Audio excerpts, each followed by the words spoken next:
అందరిలో ఉండే అపోహలు ఏంటంటే ఎంబ్రియో ట్రాన్స్ఫర్ చేసిన తర్వాత స్ట్రిక్ట్ బెడ్ రెస్ట్ ఉండాలి, నెలల తరబడి మనము బెడ్ రెస్ట్లోనే ఉండాలి అనే అపోహలు చాలా మందిలో ఉన్నాయి. అలాంటిది ఏవి కాదండి. మన పనులు మనం చేసుకోవచ్చు, కాకపోతే కొన్ని జాగ్రత్తలు మాత్రం పాటించాల్సి ఉంటుంది. ఫుడ్ అనేది డయట్ మనం చాలా ఖచ్చితంగా మనము స్ట్రిక్ట్గా పాటించుకోవాల్సి ఉంటుంది. ఫస్ట్ ప్రోటీన్ కంటెంట్ అనేది కొంచెం ఎక్కువగా తీసుకోవాలి.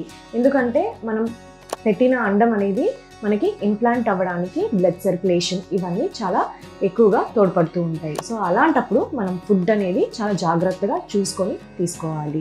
టాబ్లెట్స్ కానీ ఇంజెక్షన్స్ కానీ ఏదో ఒకటి మిస్ చేసుకోవడం కానీ అలాంటి తప్పులు అనేది చేయకూడదు.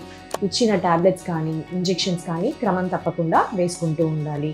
ఇంకొకటి బరువులు ఎత్తడము, లేకపోతే దానికి కిందకి పైకి దిగి లేకపోతే ఎక్కువగా వంగడము ఇలాంటి పనులు అనేది చేయకుండా మనం నార్మల్గా డైలీ రొటీన్ వర్క్ అనేది చేసుకుంటే చాలా మంచిది.